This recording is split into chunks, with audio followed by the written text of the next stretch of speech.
Hey Tampa Sports Academy TV, you're back here with the registered dietitian Chris Doyle. Today I'm going to be talking to you about whole grains. So before we can fully understand what whole grains are, we have to kind of talk about carbohydrates. There's really two main forms of carbohydrates. One is the simple carbohydrates and the other is the complex carbohydrate. Right off the bat, I want to let you know that a lot of people label simple bad and complex good, but that is not necessarily the case at all. It really just depends on what you're looking for. Simple carbohydrates are made up of smaller units, so they can get broken down by the body a lot easier. They absorb into the system a lot quicker, so the energy is fast, but it also kind of causes that crash at the end. They're also not very nutrient dense, so they're best to take right before exercise or when you need a quick burst of energy really quickly. Complex carbohydrates, on the other hand, have more fiber in them and are made up of bigger chunks on the molecular level that makes it a little harder for them to break down. So what ends up happening is it sits in the system a little bit longer, so that energy is more sustained. However, not great to have before exercise because the fiber can cause gastrointestinal issues. But they tend to be more healthy because there's a lot more nutrients in them, there's a lot more fiber, and there's also a little bit of healthy fat as well. Whole grains, which I'm going to talk to you about next, falls under that category of a complex carbohydrate. Alright, so let's break down the whole grain now. What is a whole grain and how does it differ from a processed or a refined grain? A whole grain contains three components. It's going to have the bran, which is going to be antioxidants and fiber. It's going to have the germ, which is part of the seed that contains most of the healthy fats and a little bit of B vitamins. And then you're going to have the endosperm. That's going to contain a little bit of protein, but mostly carbohydrates. That's mostly starch. So when you're looking at the whole grain, you're going to get all three components. However, when you refine, let's say rice, to get from brown rice, which is a whole grain, to white rice, which is that processed grain, you're taking away the bran and you're going to be taking away the germ, so leaving just the endosperm. So all you're left with is a big starchy bolus.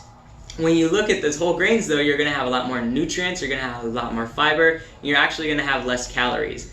So you want to go towards those whole grains just because you're going to get more nutrients out of it. The reason why we made processed foods to begin with was more or less for longevity of shelf life. Back in World War II, we came up with a way to process or mill these whole grains into refined grains so that they could stay on the shelf longer, they wouldn't go rancid with the fat spoiling and everything like that. That's right, the reason they're taking that fiber and the fat out of a whole grain to get that white or processed grain. So whole grain, when you compare it nutritionally to the processed grain, same amount of serving per each one, you're going to have 227% more nutrients in the whole grain. You're also going to have 11 grams more fiber. So when you take out that bran I was talking about in the whole grain to the refined grain, you're going to lose about 11 grams. And you're also going to have 23% fewer calories in the whole grain. So not only are you getting more nutrients, but you're also getting more fewer calories. So what you end up having is a much more healthy, well-rounded starch when you're looking at whole grain versus a processed grain.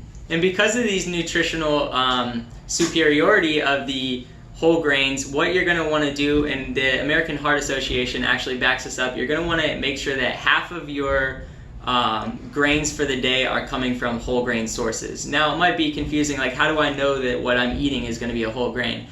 There are easy stamps that some of the products put on their packaging. You'll see it a lot on breads, a lot on rices, and a lot on pastas, of whether or not it is a whole grain. So if you can see here on the side in this picture, it shows you what a stamp would look like, and that will be on the package to identify this product as yes, having whole grains. A lot of products out there though, if you flip over bread for instance and it says whole wheat, that's not necessarily going to be a whole grain.